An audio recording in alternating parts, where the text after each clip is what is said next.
Tomoe pushes forward, her bulk forcing me off the sidewalk and into the thicket of trees bordering the path. Oh, hello. This is Short Stupid. We've been doing here. Welcome back to Corpse Factory, and this I have the time to do some long recording today, so I'm gonna record as much as I can possibly do, because over the next couple of weeks when I'm recording this, stuff's gonna be happening, so I'm just seeing how much I can get through this. Anyway, continue. We finished the prologue last time, and we're into chapter 1, or act 1. May 25th, Monday morning. I've always liked the shape of my eyes. I could be critical about other parts of my body, but I'll never complain about my eyes. With or without makeup, I think they look great. Mother used to tell me I inherited her eyes, and my big sister inherited father's eyes. To be honest, I don't see any of father's features in myself or my mother's, but I do agree that my eyes are exact replicas of mother's. Mother doesn't see too well anymore, and that might be something I have to also worry about in the future, but for now, my eyes are perfect and I couldn't be happier with them. I wear eyeshadow and eyeliner to bring out my best features. Some people tell me I use too much makeup, but that I tend to overdo it, make myself look intimidating. Well, I don't really care. I mostly like the way I look, and honestly, how many people can claim the same? Today's morning ritual is the same as any other workday. I'm a slave to the wage, and I'm not proud of it. Kind of corporate so loud, but I can't survive without money. My alarm goes off at 6 a.m., the shower is running by 6:05, and I'm dry and dressed by 6:15. Let's get breakfast, because I'm lunch my figure and spend until 6:30 a.m. working on my makeup. I'm out of my cramped shoebox apartment by 6:45 a.m. Sometimes I catch my neighbor returning home from his overnight shift, and if so, I exchange some pleasantries with him and continue on my way. Today, there is no sign of my neighbor, so I don't slow down as I descend the stairs and exit the building. In the convenience store for a can of coffee, sips another few minutes from each day. I prefer sweetened milk coffees, but every now and then I'm in the mood for a rich black coffee. Regardless, I never start the day without it. I don't always need the energy boost, but it helps to stop my stomach growling. It's a milk coffee kind of day, so I pay for my favorite brand and get out of the store in no time. The canned coffee dives in my handbag as I continue on my way. The train station is always busy in the morning, and it's usually a struggle to navigate my way to the correct platform in time for the 7:12 a.m. train. Today is no different. However, I always make it in time because my routine has been perfected over the last few months. I board the train bound for Shinjuku. A cursory glance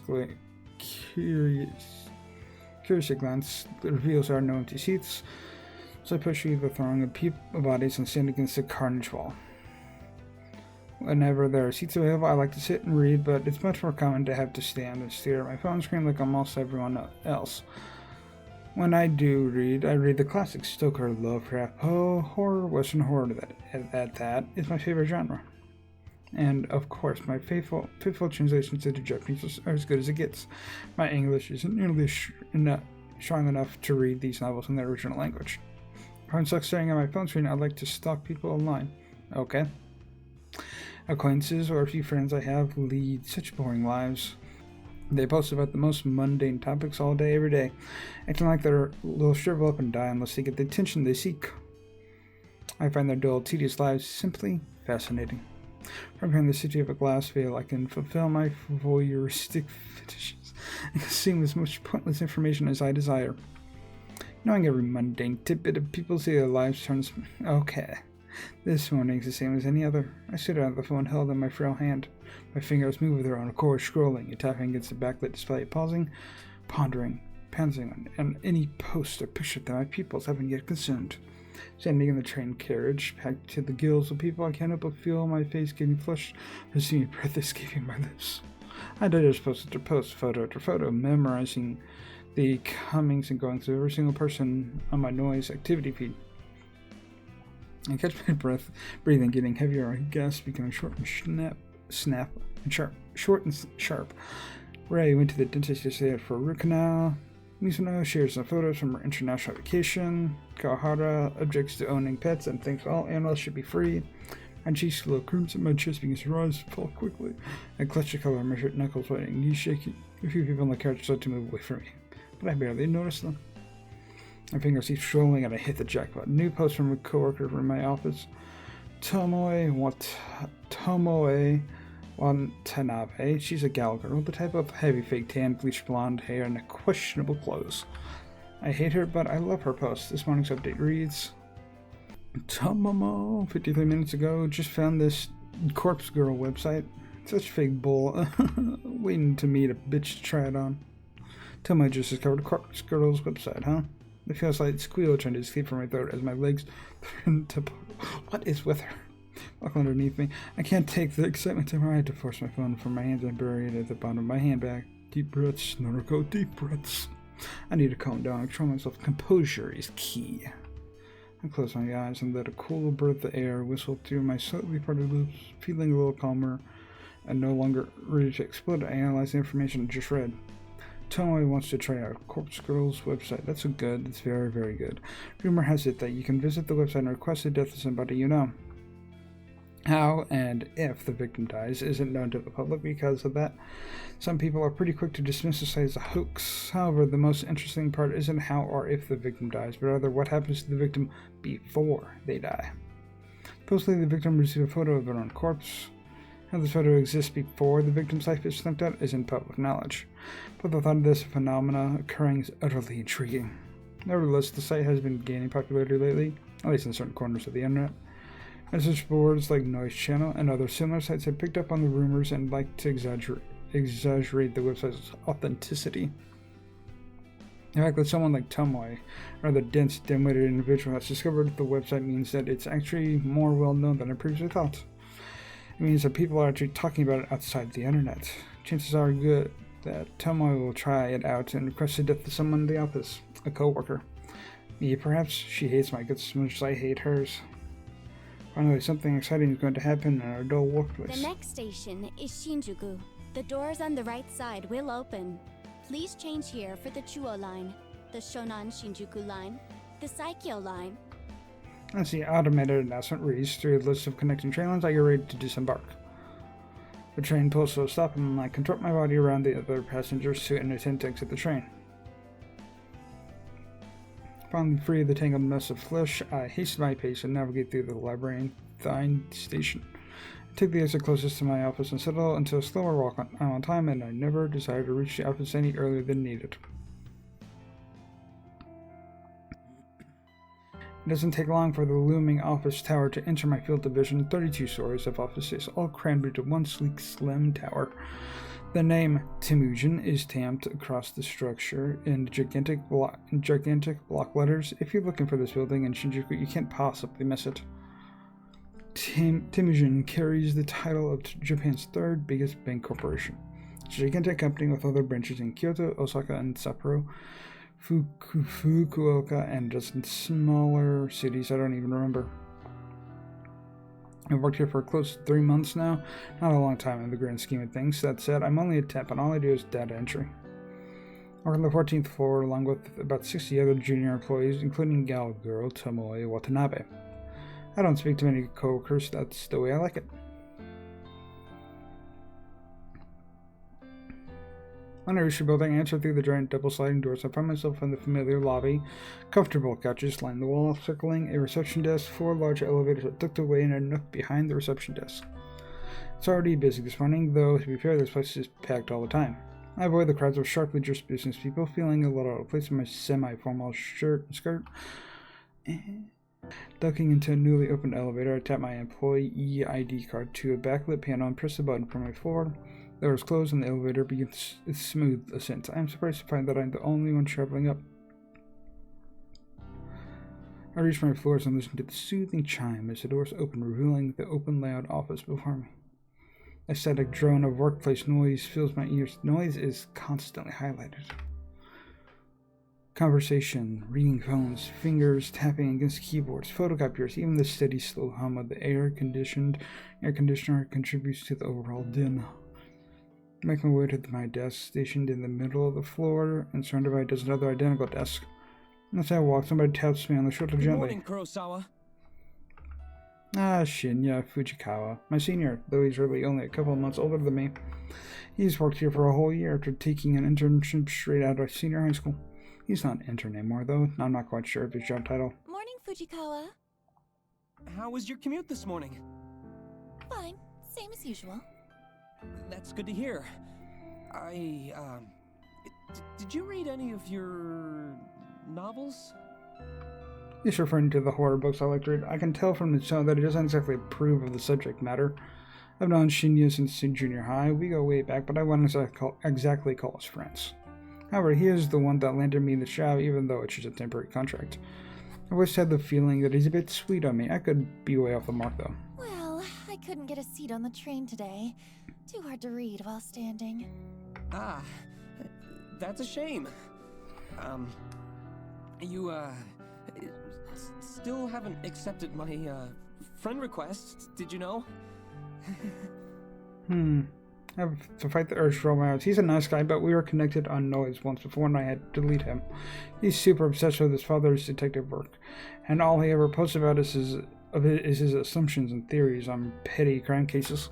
Normally I'd find anyone on my friend list fascinating, but here's the thing. Shinya never posts about his personal life. All he writes are long-winded rants on boring cases. It's far beyond the amount of dullness even I could see him. I fish my phone out of my handbag and pretend that I'm looking at Noise. Oh, how about that? Looks like I don't have any incoming friend requests. Ooh. I quickly dip my phone back in my bag. How peculiar. Well, I'll try and nudge again later. Sure, no problem. Well, anyway, I better get to it. Work hard today, okay? You got it. Shinya offers a formal bow and goes on his way. Before I can take a step toward my desk, a mocking voice whispers in my ear. How long are you gonna lead on sweet little Shinya? There you are. I shiver and I find Tomoe Watanabe lurking right behind me, buzzing around my neck like an irritating mosquito. That poor boy really has the hots for ya. When are you gonna tell him you're a cold-hearted psycho? Man, you are blunt. Listen, I'm not leading him on, and I'm no psycho. Considering how you were on the train, I'd have like to have a second opinion on that. Huh. Sounds like something a real psycho type would say, don't you reckon? Of course, this is none other than Gal Girl Tomoe, the very same brain-dead moron who posted this morning about wanting to try Corpse Girl's website. She's the kind of person that likes to stir up trouble and instigate conflict. She's had her vacant eyes on me since the day I first stepped foot in the office. She loves to torment me any chance she gets. Maybe I rubbed her the wrong way somehow, though I'm not sure whatever I did to her. Okay, right-click it. I was just wondering if right-click did anything. No. It was escape that does the menu, right?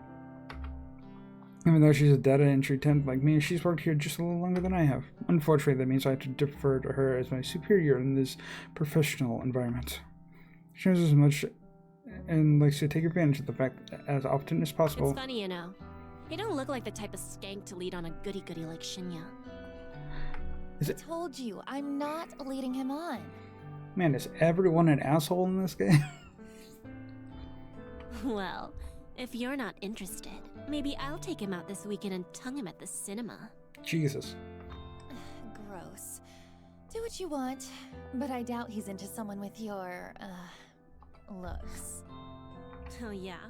What would you know? You think he likes your flat chest, little Miss Gothic Lolita? You know, I should shrug off comments such as this, and normally I would, but backing different tones isn't something I can do easily. I'll give you a tip. Guys like Shinya are smart, clever. If you want to impress him, don't let him know your head is as full of air as your inflatable breasts. Oh my god. A flash of crimson lights up Tomoe's face and she looks ready to lash out at me. A group of coworkers, juniors like us, look over to us in concern. Tomoe takes a step back from me, but not before signaling a rude gesture with her fingers. We ain't done here, Noriko. Watch your back. I'm trembling. Tomoe walks away, and I breathe a sigh of relief. If it wasn't for having to deal with her, I wouldn't have dreaded coming to work every day. Anyway, I wonder what she's planning to test out. When she's planning to test out Corpse Girl's website, will she try it on me since we just fought? I'm not really sure if I should be excited or scared. Either way, it will definitely be fun to find out what happens if she does try the website. I finally reached my desk and take note of the time. I was supposed to start work 5 minutes ago, so I quickly logged into my computer and checked today's task list. It's all standard stuff today. I need to transfer a few tables and numbers from spreadsheet into our company's online database. When I'm done, I have to run it by a few other people and then commit the changes to the server. The work is dull and repetitive, but my salary isn't bad. On the plus side, I get to wear headphones and listen to music while I work. I dip into my handbag and retrieve my headphones, my phone, a can of milk coffee, and a handful of breath mints. I lay them out on my desk neatly. I set my headphones on, plug them into my phone, and hit play on the work playlist. Loud, symphonic metal lovingly threshing in my ears. I crack open the can of coffee, take a long sip. Okay, let's get started.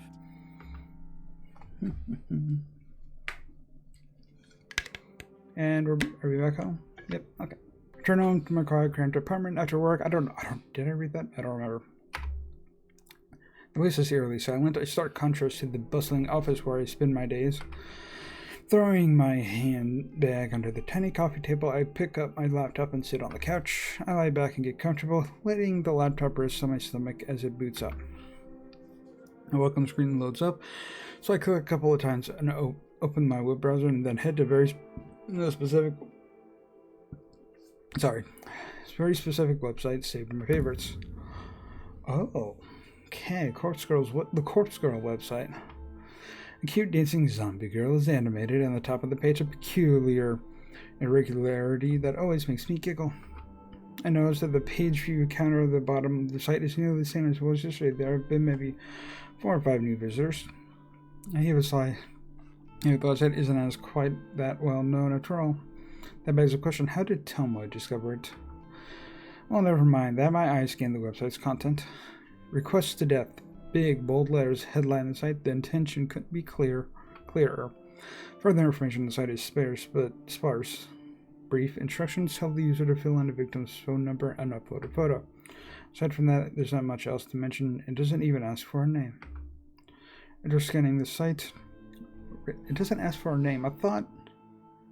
Oh no, it just asks for the... No, it just asks for... Wait, it says fill out victim's information, upload a photo of them, but it doesn't ask for the name. So is it just like the phone number and the photo? Anyway, after scanning the site, I moved my mouse to the browser's address bar and click. Type a / after the website's address and then add the word admin. I hit the enter key. Ooh. A login page presents itself with empty username and password fields waiting to be filled in. My fingers tap dance around the keyboard, and with a moment, I'm presented with a new page. A blinking slab of text greets me. 1 new request. Oh. A crooked smile cracks my stony expression. Finally, somebody has requested a death. Somebody has asked me. I had a feeling. Somebody asked me, Corpse Girl, to kill a victim. This is where things get exciting. I giggle and feel my cheeks flush red. This is the first request I've had for about a week. I've been looking in every evening, my fingers crossed at somebody else as I looked at a new victim for me. Today my wish has come true. I can't help but feel emotional at a time like this. My lower lip trembles. I feel tears welling up. I dab the corners of my eyes gently to avoid smudging my makeup. As I hover my mouse cursor over the view request button, a familiar and pleasant tingling sensation surges in my chest, my stomach, Okay. I shiver with anticipation, my hot and steamy breath beginning to fog up the laptop screen. God damn. I click the button. Request details. Today, 2:47 p.m. local time. Victim's phone. Downloading image attachment. The victim's photo automatically loads on my screen. Person in front of me is a total stranger, but that's okay. It doesn't change the task set out before me.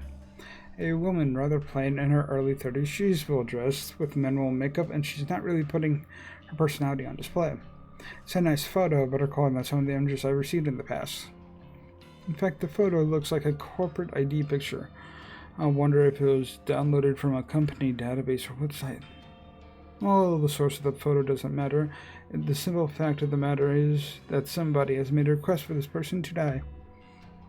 It falls to me to fulfill the request, and as Corpse Girl, I take the request very, very seriously. I have the victim's photo and her phone number as well. All I need now is to slip a few way for her to meet her untimely demise. I previously thought about including an extra field on my website an option for the user to choose the way they want their victim to die. After all, it would reduce the amount of strain on my creativity if the method was decided for me. After careful consideration, I decided against it. Some people are sick, twisted. The cause of death could be far beyond my means and impossible to achieve. Therefore, allowing the user to define the cause of death just isn't feasible. Instead, I'll stick to my current modus operandi. Everything depends on the quality of the victim's photo. If it's detailed and the victim's features are easily distinguishable, then I can be rather creative with the cause of death. Perhaps the victim's face suffers grotesque burns or she has an iron stake thrust through her skull. However, if the victim's photo is low quality and doesn't provide enough detail to identify the subject, I may have to resort to the default cause of death. A terrible, unlucky fall from a great height. Like in the prologue. Maybe she slips, or maybe someone stumbles into her and sends her tumbling over a rail. The end result will be the same, as Swift causes crushing death from on high. The victim will end up face down on the concrete, completely unrecognizable save for her clothes and accessories. It's not my favorite cause of death, but in some cases it is necessary. Regardless, it is still a valid way to fulfill their request. We're now time to get started. I can barely contain my excitement. I squirm because the cats are crossing my legs in a vain attempt to dissipate the heat rising through my goddamn. Taking a deep breath, I try to calm my nerves and get to work. The victim will receive a photo of her own corpse, time-stamped with the date of her death. It's corpse girl's signature move, my calling card, if you will. Seeing an image of one's own disfigured corpse is sure to strike fear into one's heart. And that's precisely the reason I take this step, to make the victim panic and act rashly. First things first, I save the victim's photo to my laptop's hard drive. I store it in a folder discreetly named System Files, hidden away in the root directory of my operating system. Password encrypted directory, of course. Next, I open up my favorite image editing software and load the photo. Looking carefully at the detail in the picture, I can see that this will be a work of art. I can really go to town with this request. I minimize the software, open my web browser, and access a particular website. The database of the deceased, the DD, as it's known on the dark web, my super weapon, the ultimate resource for my work. The DD is a collection of countless high-resolution photographs of dead bodies, murder victims, crime scenes, suicides. If somebody has died in one way or another, chances are good that some perverted individual has captured the moment in all its gory glory. Such valuable images are essential to the work. Using these photos as a base, I can edit my victim's details into the picture. My process is simple. I start by locating the perfect corpse photo. Search the database. In less than 2 minutes, I discovered a disgustingly detailed photo of a woman with her entrails spilling from her stomach. Oh. Her face is blue, having suffocated before even having a chance to bleed to death. She's about the same age as my victim. She's of a similar height and build. Finding a photo that specifically suits my victim's features is easy thanks to the DD's excellent catalog of tags and filters. I simply search for the keywords that match the victim's description and find a corpse that fits. Using this photo as a starting point, I digitally edit my victim's face onto the body. It's also a quick job that even a child can do. It's a painstakingly crafted work of art that would fool even the keenest eye. An hour passes, then 2, then 3. Before I know it, midnight has come and gone, but the work is nearing completion. That remains to add the final touches. I like to add specific, distinguishable details to the image, a personal item or accessory, clothing, makeup, clothes, makeup, you name it. I can edit it in. With personal details added, I add just the lighting and color palettes. It's just slightly, enough to make the photo truly unique. If the victim decides to reverse image search the photo and discovers that it's forgery, all my work would be for naught. Oh. And with that, the masterpiece is complete. A grisly, gruesome, gratuitously gory gift for the soon-to-be departed. The victim received a photo of a corpse that is, for all intents and purposes, a perfect replica of their own physical form. She will open the image on her phone, and the life she once knew will crumble to pieces. My lips curl into a satisfied smirk. During my hours of work, my breathing eventually steadied, and my excited nerves settled into a zen-like calm. But seeing the finished art piece now, I begin to feel my heart pounding once more. The macabre vision before me is exhilarating adrenaline and dopamine surge throughout my body, giving me a sudden head rush of bliss. To say that I'm attracted to the sight of blood and cuts would be misleading. No, I'm not into that at all. The excitement stems from the thought of taking control of somebody else's life, dictating their future, controlling their fate. For with the creation of this image, I have taken the victim's life into my own hands like a puppet master pulling the strings of a marionette. By forging this convincing creation, I will compel the victim to take her own life. Oh, really? I'm trying. My own hands need not be stained. The hands of corpse will never have been dirtied with the blood of a victim. This is the true nature of my work. Carefully crafted corpse photos in such a way to convince the victim that their fate is already sealed, that no matter what they do, they cannot escape that death that awaits them. And the date stamped on the photo is the icing on the cake, the ultimate driving force behind the victim choosing to end their own life. A date so near in the future, a time that has not yet occurred, a fiber of uncertainty carefully interwoven into the image that causes the victim to pause and consider the possibilities. Is this photo from the future? Is this truly my fate? How can I outrun a future that has been pre-decided? These are the thoughts that run through a victim's mind.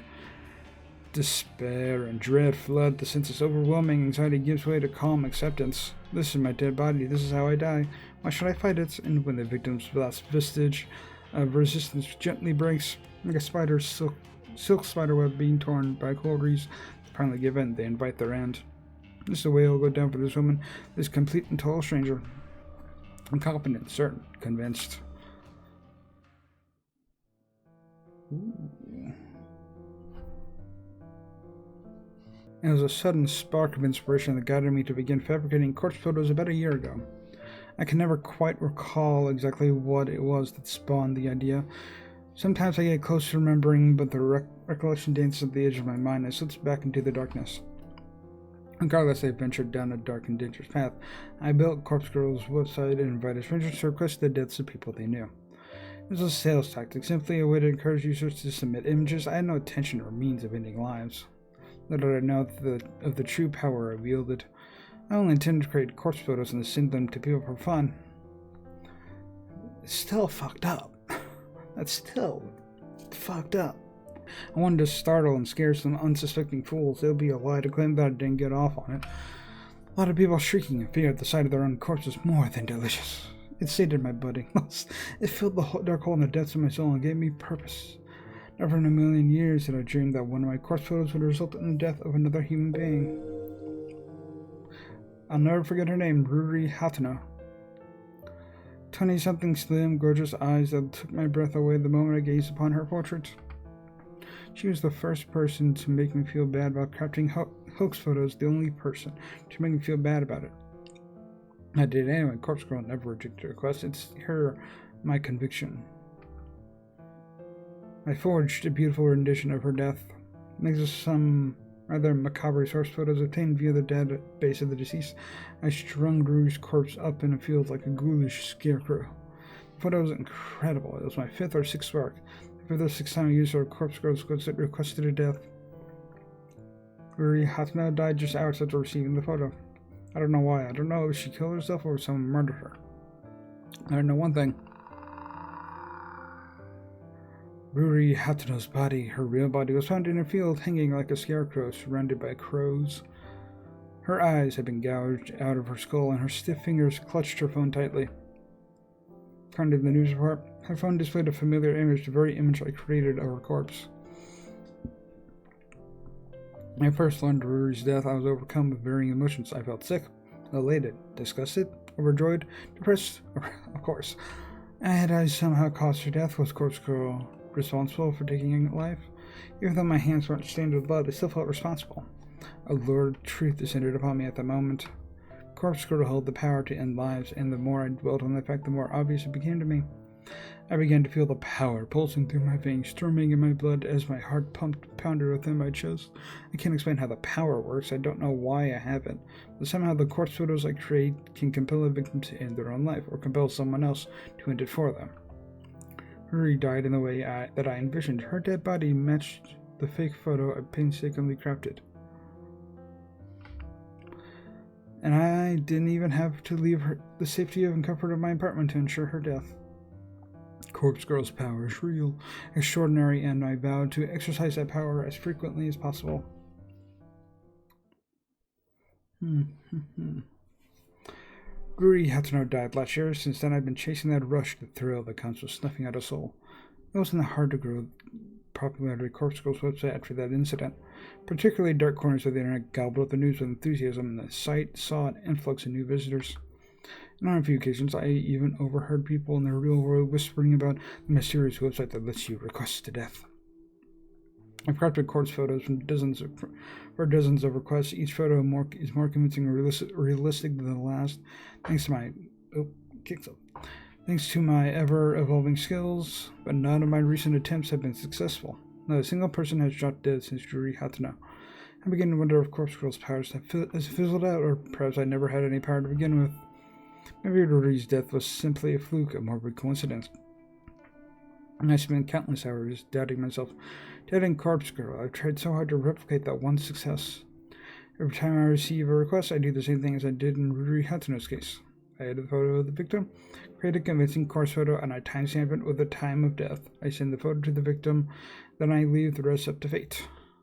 But nothing ever comes of it. I'm not so delusional to think that in normal circumstances, a simple photo would be enough to convince someone to kill themselves. And even if that photo fell into someone else's hands, it wouldn't inspire them to go out and kill the victim. Of course not. However, these are no ordinary circumstances. I almost activated a power beyond the ken of mortal men. I caused Ruri Hatsuno to die by her own hand or by the hand of another. I need to find a way to manifest my power once more, to prove that I, Corpse Girl, have the power of death and destruction at my fingertips. Once a new victim perishes, I know it will pave the way to more and more deaths. Just my website will gain popularity, more than just an urban myth. People will live lives in fear, forever wondering if Corpse Girl is lurking behind the next text message they receive. Yes, I can see the future I crave so clearly in my mind. Close to achieving my goal, I know I am. And when my dream comes true, I can finally... Finally what? Finally what? Tell me. The incessant chirping of birds gently kindles the embers of my consciousness. My heavy eyelids open to find my body contorted before me, legs splayed across the couch in the most uncomfortable position I can imagine. I groan and twist my torso, letting my spine pop and crack until the aches of my body drift away. I need to stop falling asleep on the couch. I'm so young, but I can't head on away from my comfortable bed. My eyes fall upon the open laptop laying on its side on the floor. The screen is blank, the battery drained. I briefly panic, hoping against hope that I save my work before falling asleep. I stumble to my feet, pick out the laptop and charge toward the power outlet. I plug in and boot up, revitalizing the mechanical beast. I'm feeling a wave of relief as the whirring of the internal fans signify the breath of life. The screen flickers and bathes my eyes, and harsh lights my eyes squint against my will, make up the image before me. A mutilated corpse of my latest victim. Perfection in picture form. The timestamp reads in the lower corner reads May 27th, 11:07 a.m. tomorrow's date. The photo is ready to be sent out. If I send it now, the victim will receive it immediately, notice the date, and realize that her death is imminent. It's time to set the wheels of demise in motion. Leave my laptop at the outlet, quickly dart into the kitchen. Well, to call it a kitchen is misleading. Simply a tile area connected to my living space with a small refrigerator, microwave oven, and a single hot plate. A small stack of drawers is nestled next to the fridge, and I pull open the second drawer from the top. Punching my hand inside is always an odd sensation. My fingers get buried underneath a dozen cheap plastic flip phones. So a bunch of burner phones? I grasp one of the phones between my thumb and forefinger, remove it from the drawer. It's a scratched up pink model from 2010 or so, a relic from a time not all that long ago, but that may as well be forgotten. I flip the screen up and turn the device on, relieved to see the artifact still holds some power. To be fair, I charged up all these phones just a few weeks ago, but the fact that I retain a charge after being inactive for so long is a testament to their engineering. In any shady line of work, these kinds of phones are referred to as burners, cheap disposable devices that are discarded as soon as their purpose is fulfilled. You good?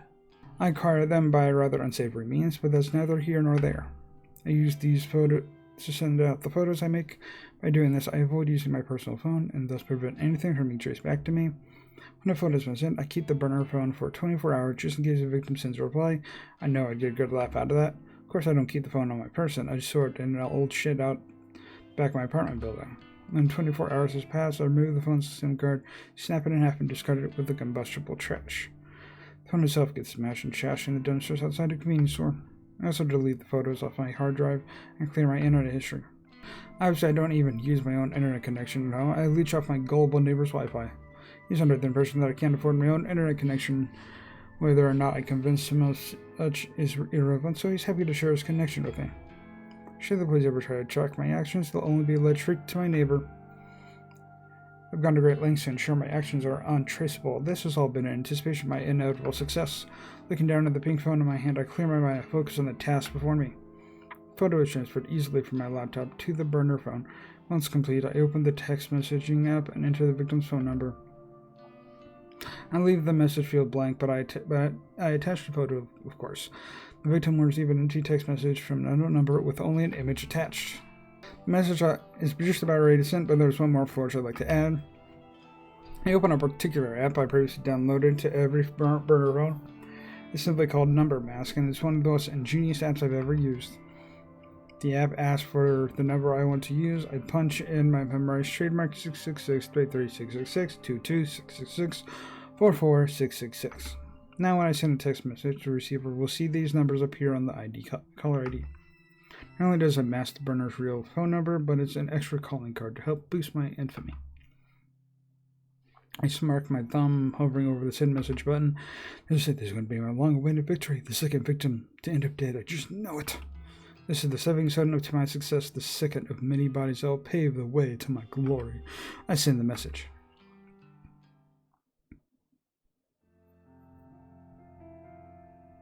I arrive at work on time, just as usual. My handbag is heavy with the weight of several cans of coffee, hopefully enough to help me power through the day after having such a late night. I can't help but yawn loudly as I wait for the elevator in the lobby. Just before the elevator doors open, my phone starts to ring. I step aside and answer the call. Hey. Hi, Noriko. Good morning. Did I call at a bad time? Not at all. I'm just about to go into the office. Oh, should I call back later? It's no problem. Don't stress. Okay, sorry. The nervous, apologetic girl on the other end of the call is Aoi Sato, an old school friend from back in the day. Wait, isn't she the one that talked to us? Or not us, but like in the prologue? No, we never really had any common interests. We used to be inseparable at school. She was shy, I was introverted. It was a combination that worked out in our favor, even if our conversations were a little on the boring side. To say that we're no longer shy and introverted wouldn't be entirely true. Aoi has gotten better. She's definitely more outgoing, but she still suffers from a great deal of social anxiety. As for me, I'm pretty introverted. My tolerance for being around other people has improved a bit, but I do prefer solitude, and visiting places I've never been to before puts me on edge. To call Aoi my best friend would be accurate. She's my closest confidant. Even so, she knows nothing about my part-time masquerading as corpse girl. No one does, and I plan to keep it that way. So, Aoi, what did you want to talk about? Oh, well, you see, that guy at work is still bothering me, and I wanted to see if you had any more advice for me. Ah, jeez. The older guy that always hits on you? Ew. Yeah. Ew. What a creep. You're 19, for God's sake. Oh, God. He must be, what, 50? Ew. I think he's 52. Why do you know? You know his actual Yeah, age? why do you know? Well, whatever. If he's still bothering you, you have to take a stand. He's not your coworker, right? Just a regular customer? That's right. Then tell your manager. Have him banned from the venue. I can't talk to the manager. I don't want to cause trouble for the company. Oh. Jeez, girl. Sometimes you need to stand on your own 2 feet. I know. Well, if talking to the manager is out of the question, then you need to be firm with the creep. Tell him you won't stand for being groped anymore. His behavior is simply unacceptable, and if he won't change, you won't serve him anymore. He's scary, Noriko. I don't know if I can confront him like that.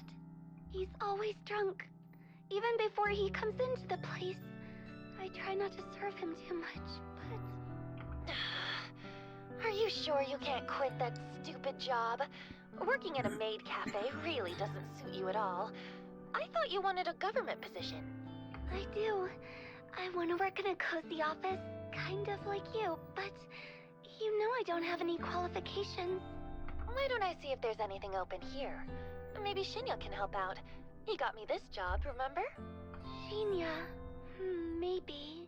He was always a nice guy, right? He's super nice. Stick in the mud, but a nice one. Noriko, don't be mean. Yeah. You want me to ask? Yes, please. If it's no trouble. It's no trouble. I'll talk to Shinya. Then maybe you can quit that crappy job and come work with me. Oh, that really does sound wonderful. Thank you, Noriko. I'd be so lost without you. Don't be silly. You're amazing, Aoi. Leave this to me. Thank you. I end the call and heave a sigh. Thank you for giving me a break, game, from talking. Having to go and ask Shinya about a job actually is a pain in the ass, but I'd never admit that to Aoi. I wanted to help the poor girl. I'd do nearly anything for her.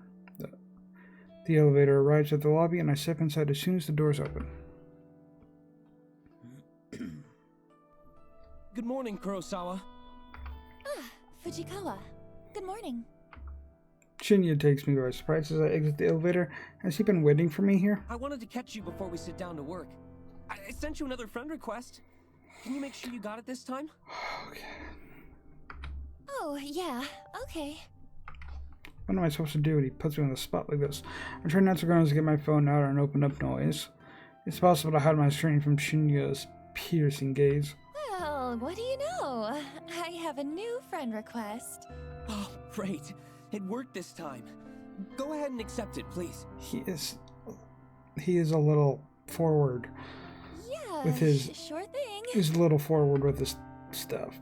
I hesitantly accept the request. A little fireworks animation pops up on the screen with a celebratory message about making a new friend. Yay! Looks like we're officially friends now. So, can I call you Noriko from now on? I've never cared much for formalities. I try to adhere to them in the workplace, but honestly, I don't care if people refer to me by my first or last name, regardless of whether they're friends or not. That's fine. You can call me Noriko. Shinya's eyes light up. That seems to have made the boy happy. Thank you! Oh, you can call me Shinya, of course. Shinya. Hey, we've known each other since junior high, right? Shouldn't we have been on a first-name basis anyway? Yes, that's true, but we're in the office now, you know? It wouldn't do if you started working here and called me Shinya right away. I don't know why. I know he probably is just a nice character. There is something off about him. Consider it my autistic vibes. Of like, The vibes feel off with him. Like there might be something hidden underneath. I suppose. Anyway, I'm really glad we're proper friends now, Noriko. Maybe we can get a coffee sometime. Who knows, maybe he is as much of a freak as she is. I can't help but feel he's trying to push his luck as far as it'll go. Any suspicions I had about him having a crush on me are now confirmed. I brush a stray lock of hair out of my face and smile as sweetly as I can while I change the subject. Hey, actually, I wanted to ask you something. Are there any more temp jobs available here right now? Temp jobs, huh? Are you looking to pick up extra hours? No, not exactly. I'm asking for a friend who needs a new job. A friend of Noriko's. Well, let's see. We pretty much always have data entry roles up for grabs. Unless your friend wants something more interesting? Do they have any particular qualifications? Not really. Data entry is more than fine. Actually, you already know who I'm talking about. Remember Aoi Sato? Aoi Sato. Yes, I think I do remember her. That really shy girl from our school days, correct? That's her, yeah. Wow. I never knew you were still in touch with school friends, Noriko. Aoi's probably the only one. We're fairly close. Is that so? As for me, I don't really have any friends from back then. Shinya's heartbreaking confession doesn't surprise me too much. He doesn't strike me as the type of person to have many friends at all. Oh, ouch. I'm the same, but... But what am I saying? We're friends now. So I guess I do keep in touch with school friends. Yeah, I guess so. Hey, I'll ask my superior if we can get Sato an interview. Is that okay? I'd really appreciate that. Thank you, Shinya. No problem. Leave it to me. He gives him an awkward salute before skipping away. Our little changes obviously made him pretty happy. For some reason, something that Tomoe Watanabe said yesterday pops into my head. She mentioned that I'm leading Shinya on, but that's not true, is it? I shake the thought out of my head. I'm just being nice to him. That's not wrong, is it? I take a seat at my desk and perform my morning ritual. From my handbag, I retrieve my headphones, coffee, and breath mints. I'm trying to think. Is she? It doesn't really seem like she is leading him on. It's just his crush on her is probably like very upfront and forward. And it just feels like, though I feel like she does need to at least say just friends, maybe. That's all I can think. Because I don't think she's purposely, she's definitely not purposely leading him on, but I do feel like she should say something. Like staying friends is one thing. Like just flat out being friends, flat out friend zoning. Okay, let's continue. Computer on, music playing, coffee open. My fingers tap rhythmically against the keyboard and I slip into my usual workday trance.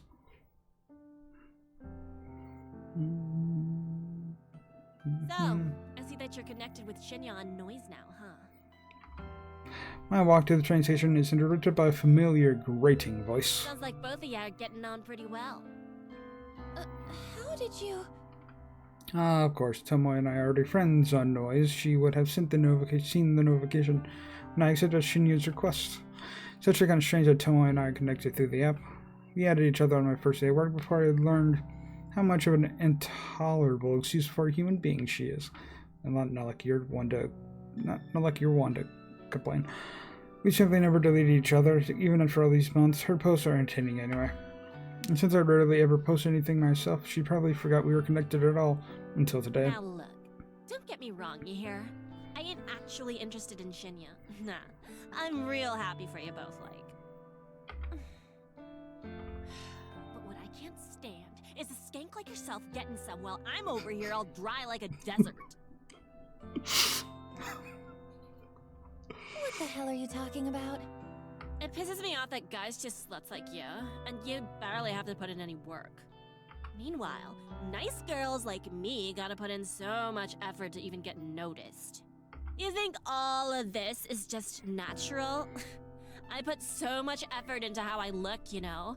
And guys like Shinya don't even bat an eyebrow at me. You mean bat an eyelid, right? Whatever, it don't matter. I'm sick of skanks like you getting everything for nothing. Look, let me be honest with you. I'm not interested in Shinya, and I'm not trying to be with him. Which is the truth. I don't chase guys, and it's pretty rare that they chase me. You've got me all wrong. Again, actually true. Like I'd believe you. Do you spend your time chasing chicks then? That's not your business. But you don't have to worry about me pursuing Shinya. Tell you what, any guy at the office is all yours, okay? I'm not interested. Oh, is that how it's gonna be, slut? Oh, God. You think no one is good enough for you, but they're good enough for me? You're just like all the other girls. You think I'm worth being pitied? You think I need it? Well, I don't want your pity. You're nothing but a fake skank. Tomoe pushes forward, her bulk forcing me off the sidewalk and into the thicket of trees bordering the path. Oh. Ooh. The burning slap across my face comes out of nowhere. I'm blinded by white stars in my face. My entire face feels like it's on fire. The strike is hard, sharp, vicious. It happens so suddenly that I'm having difficulty processing it. I stumble, but my legs won't quite give out. Don't quite give out. My mind races trying to put together what just happened. Tomoe hit me. Why? Why did she hit me? There's a strange sort of disconnect to my mind. My body doesn't feel like my own, like this isn't actually happening to me, but rather I'm watching it happen to someone else. Time seems to slow down and speed up all at once. Slap replays twice in my mind before Tomoe's hand even leaves my face. There's a glimpse of her furious expression, red and strained and overcome with anger. I hate you. I hate everyone like you. Don't pity me. Oh, shit. The second strike connects with my chin and I flinch, my entire body paralyzed with pain. She hit me again? Stop! I hate you. I hate you! Tomoe has lost it. She's absolutely furious and I can't figure out what I did wrong. Her third attack is a curled fist aimed right at my stomach. Ooh. Through sheer luck or a complete accident, I tumbled backwards, nearly avoiding the punch and instead landing on my rear. The pavement is rough and hard, but I'm sure it feels a lot better than taking a fist in the gut. Tomoe screams and rushes at me, but I scramble to my feet and grab her by the wrist. She flails wildly, her eyes looking like they pop out of her skull at any given second. Her breathing is harsh and ragged, and tears of rage have caused a flood of clotted makeup to run down her face. Calm down! Calm down! Jesus Christ. She struggles against me, slowly giving in as my tight grip prevents her from attacking me further. She begins to sob softly. I hate you! I hate everything about you! The voice acting is so good.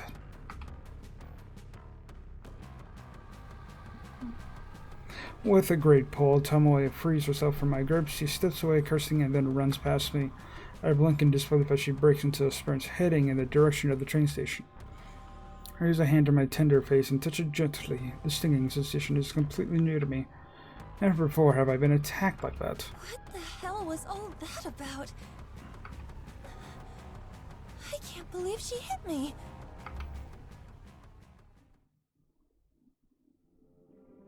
And we're back home. Let me get a drink. Normally this is where I'd probably stop the video, because I have been recording for like 56 minutes, but I really want to record more. I think I got enough of a break from my throat with all that dialogue finally. So I'll continue for a little bit more. The pack of frozen vegetables pressed against my face soothes my swollen jaw, but does very little to calm my nerves. I saw an edge after what happened today. Tomoe actually physically attacked me. All because I said something, I'm not sure what, that provoked her anger. Maybe the girl is more complicated than I give her credit for. It seems like she has her own inner demons, just like the rest of us. I played that event in my head 100 times since returning home, without confronting Tomoe about it. I don't ever think I'll ever figure out what incited her aggression. But I don't plan on talking to her about it anytime soon. I wouldn't say I'm scared of her, but I don't exactly want to encourage a repeat performance. Repeat. I rested the bag of frozen vegetables on the small coffee table next to me. I think I've done all I can to reduce the painful swelling for now. Sighing and leaning back, I let the soft paddling of the couch consume my body as I sink deeper. My eyes glaze over as I bring my phone to my face. My fingers lazily tap and scroll as I look through a carefully curated obituary news feed, a list of deaths that have been reported throughout the day. Using a set of handy filters, I narrow the feed down to include only women's death. Okay, yeah, that's what I figured she was doing. And the age range of 30 to 50. I set the location to cover all of Japan. I immediately excluded any results that mentioned natural causes of death, looking for specific cases, suicides, or, as is more often reported, accidents. Of course, I'm looking to find out whether my latest victim has offed herself yet. Should the search string return no results, then it's pretty easy to look up recent murders. They are few and far between. In suicides, accidents, and murders, I've covered all the potential ways my victim could die. 9 out of 10 of the search results included a photograph of the deceased, not a photo of their corpse, mind you. This isn't the database of the deceased I'm looking through. Rather, it's usually a nice, flattering picture of the recently departed, submitted by their kin to go along with their obituary. I used the photos submitted with obituaries to compare and match with the images of my victims. This is the only reliable way I have to discover whether or not my victims have perished. If I knew a victim's name, I could easily look up their current fate, but my website doesn't ask for that information. Call it respect for the victim's privacy, but there's a lot more to it than that. That's a topic to dwell on another day. Tonight's search turns up no solid leads. I'm disappointed, but this result isn't entirely unexpected. After all, I set the date to my latest victim's photograph to tomorrow. There's still time for her to freak out, and it all. I decided to go to sleep early tonight. Not even feeling hungry enough to eat the cheap convenience store meal that's been sitting in my fridge since yesterday. Though if I go to sleep now, it will feel like tomorrow will arrive sooner. Tomorrow. I'll have to see Tomoe at work. There's no way I can avoid her since her desk is so close to mine. The idea doesn't sit well with me. On the other hand, my victim might conquer herself, which would definitely make me feel better. It could very well be my next success. This suspense is just about enough to kill me. Tomorrow.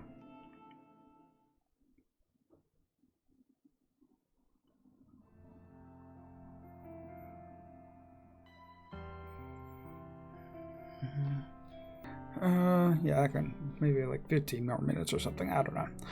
My typing is hesitant and distracted this morning. My fingers falter, misstep, and tap backspace repeatedly. This is no good. I can't focus on my work while I'm staring at the top of Tomoe's head, popping up behind a monitor a few desks away. Even my work playlist isn't inspiring me to pulverize the keyboards today. Normally a blast of pure volume and a shot of caffeine isn't to carry me to my greatest heights of productivity. I persevere in my process, trying hard to regain my focus. I absent-mindedly noticed that I missed the edge of my top lip when applying lipstick this morning. Damn, I really out of sorts today. At least I managed to apply some extra blush to cover up the faint bruising on my face. I might have overdone it a little, but it's better than looking like I just stepped out of a boxing ring. Good morning, Noriko! Boy, have I got some neat news for you! I'm so absorbed in my own thoughts that I barely register Shinya standing in front of my desk. Noriko? Excuse me? Noriko? Are you in there? Huh? My eyes fixated on Shinya's goofy smile. I quickly removed my headphones. Fujikawa, Shinya. Sorry. Hi. Are you okay? Yeah, I'm fine. Tired is all. Oh, I hear you. I was up late last night. Boy, I must have been up past 10. Just could not put down this new crime thriller I've been reading. Oh, yeah, right. I was up late reading too. Your horror novels, right? Don't they leave you feeling a little scared before you go to sleep? No, not really. It's all fiction, so it's pretty easy to distinguish from reality. Is that so? Wow, that's not like my book at all. The crimes in this story are all based on real cases. My jaw hits the floor every time I turn the page. Uh-huh, yeah. Anyway, let me tell you this. Your friend Sato can take a data entry opening starting from Monday. She doesn't even need to interview. Ooh, oh. That's how much the boss trusts me. Oh, nice. I'm generally impressed with Shinya's ability to score highly a job. Say what you want about the guy, but the big wigs obviously have faith in him. Wow, Shinya! I don't know what to say. Thank you. Thank you so much. Don't thank me yet. Sato is going to be worked to the bone. I hope she's prepared for it. Trust me, anything will be better than her current job. Really, thank you, Yeah, Shinya. oh yeah. You came through for us here. Get her away from that creep. Well, I'm just happy to help. Hey, Noriko, can I ask you something? Sure, shoot. Shoot? Oh, right. An expression. Sorry, I just remembered this case in the novel I'm reading, where a police officer shoots at a perp, only to... Hey, you, wanted to ask me something? Right. Are you friends with Watanabe? I blink a couple of times. Tomoe? You're on a first-name basis with her. Then you must be great friends. I mean, I wouldn't say... Listen, would you mind putting in a good word for me with her? Oh. I'm kind of interested in taking her out sometime. I did not see. I could never ask her myself. I did not see this development. I'm stunned, gobsmacked, speechless. Shinya likes Tomoe? I thought he likes me. Is my intuition wrong? I wonder if the clues have been in front of me this whole time. What else haven't I been seeing? Noriko, What do you say? Shinya, look. Honestly, I'm not really friends with Tomoe. I don't think I can help you. Show him the bruise that you got. Oh, I see. That's a shame.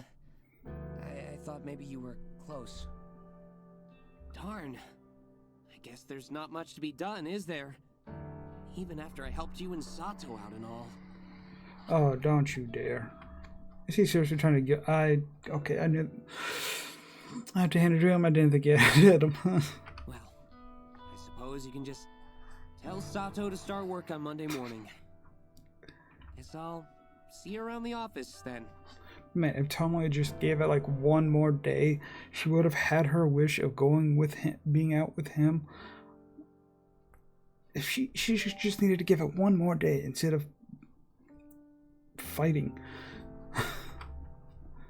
Shinya leaves and I bury my face in my hands. Had this world gone mad all of a sudden? Shinya like Tomoe, not me.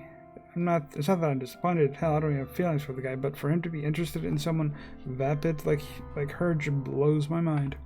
That insult to literal injury. Tomoe assaulted me yesterday. She has a vicious, violent side to her that Shinya doesn't know about. Giving a real danger if he pursues her.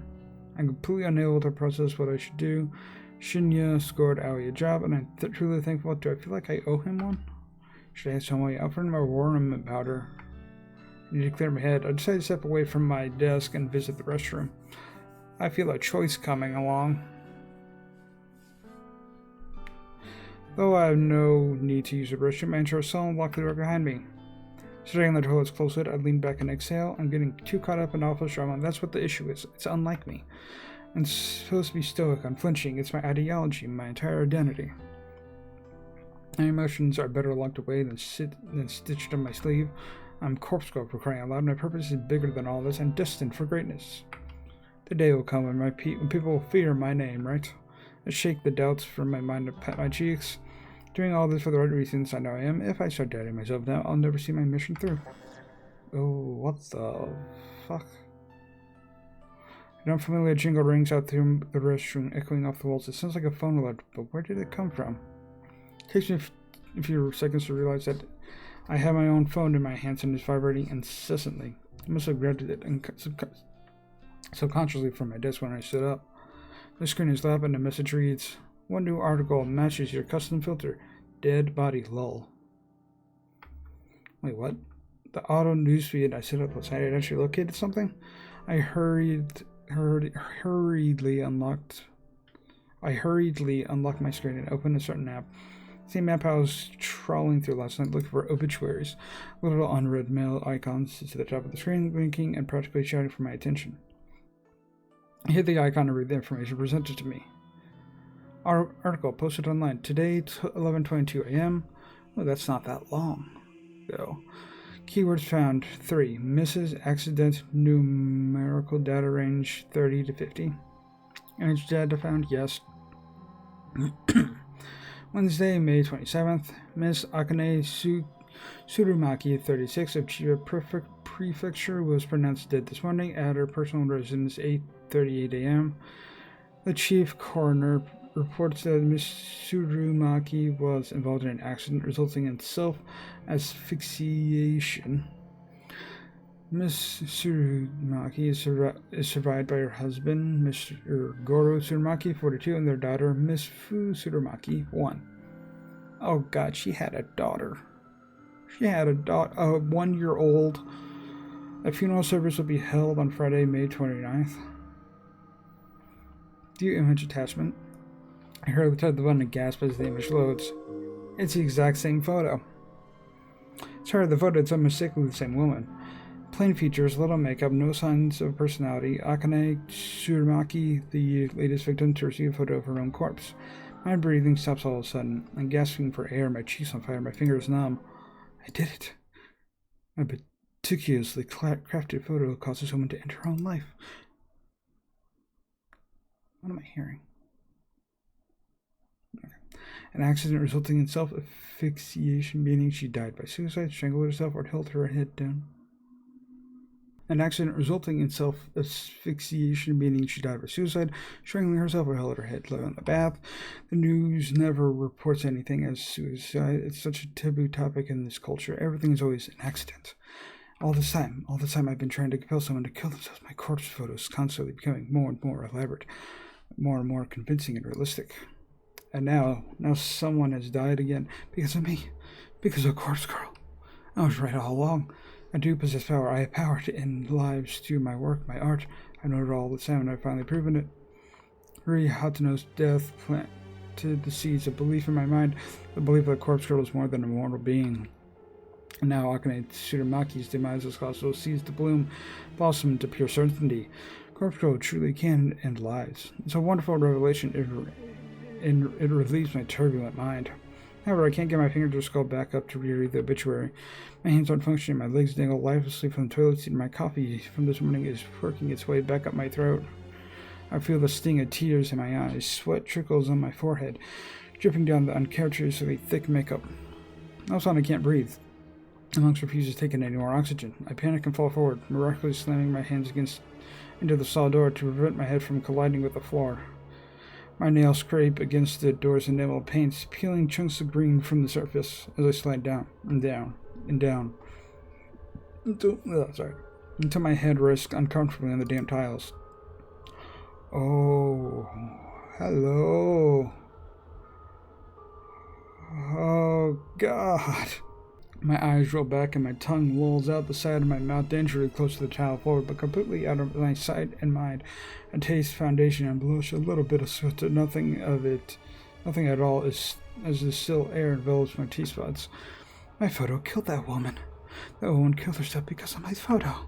My photo killed that woman. The woman killed herself because of my photo. And it's gonna... Okay, just repeating it. My eyes begin to regain their focus, and my stomach turns, heaves, and shakes, and my warm coffee spills from my lips as I try to smile, but only manage to gurgle. The gritty paint underneath my fingernails has a rough texture that I don't like very much. I feel queasy and ecstatic at the same time. It's horribly wonderful feeling that I could do without. So much for stoic, unflinching Noriko. Remember stoic, unflinching Noriko? This is her writhing on the bathroom floor, her lungs working once more, her breath ragged and gasping, sucking in air like a mosquito sucks in blood. This is Noriko. Noriko with her grandiose fantasies of death and killing people without having to kill them at all. Without having to leave her apartment because the outside world is scary and there are people out there trying to kill her.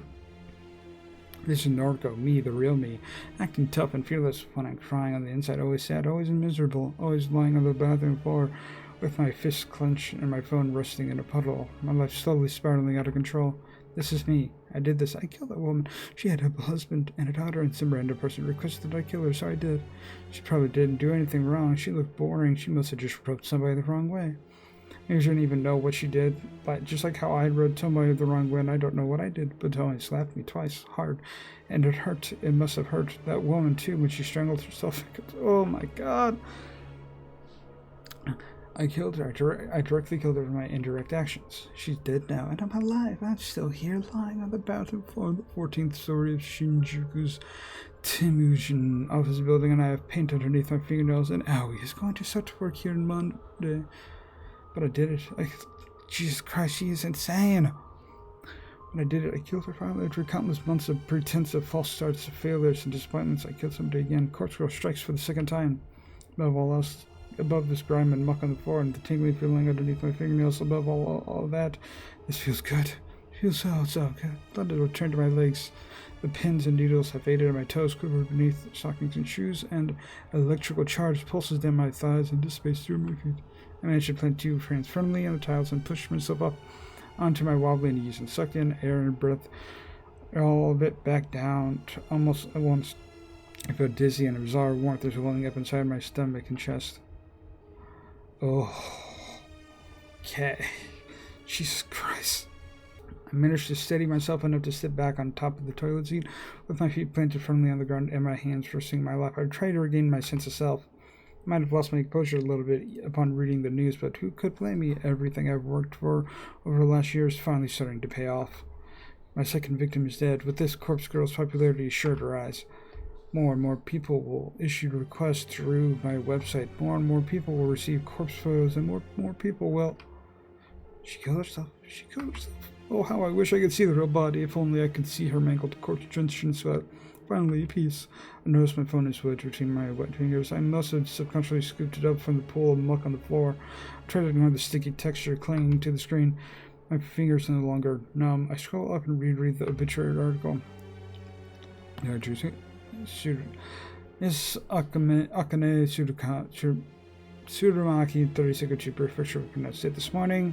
Dead, pronounced dead. My breathing staggers once again. My jaw gently lowers. Involved in an accident. Hot steam clouds my face, resulting in self-asphyxiation. I salivate a constantly trickle of motion, creeping down my chin, drops onto my lap. My cheeks are flushed, my vision's slightly blurred. She killed herself because of me. She killed. Let her gasps my hips against my will. Oh God. Toes curl, legs stiffen, the skin tingles. Lean back against the cistern. The cold porcelain penetrating my clothes and chilling my burning hot skin. My eyelids flutter as my mind hazes over. I can't control my body any longer. All the anticipation of the last few days, the tension building my muscles. I can't take. Legs inset, my knees buckle, my neck tilted back. My sword gas softly slips softly between my lips. My phone falls to the ground once more as my fingers slowly uncurl. The little tink as it hits the floor is the last thing in my foggy mind registers before I drift away. You look like horse shit. Gee, oh shit. Tomoe's brazen drawl snaps me out of my dead-eye stare. Looks like you've been sleeping in the sewer. It suits you. I don't know what she's talking about. I can't really focus on what she's saying.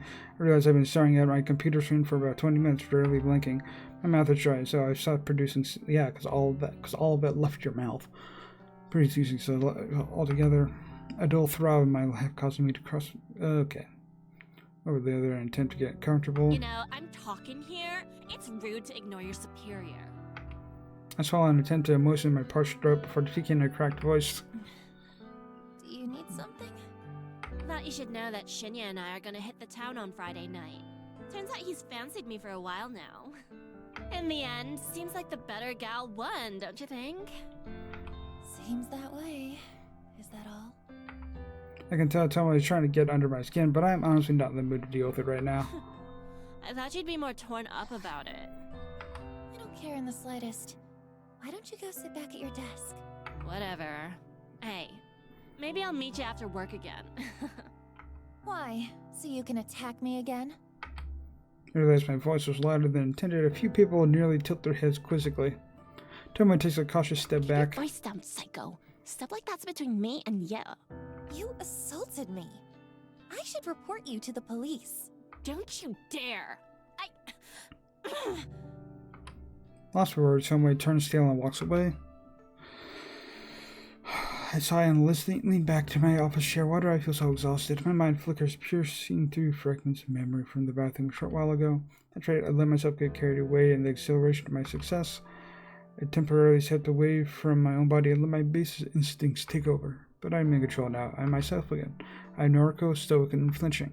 I'm cultural, successful, and feared. I can kill people as easily as I can manipulate a photo. People like Tomoe should be scared of me. People like Tomoe shouldn't mess with me. I'm in control now.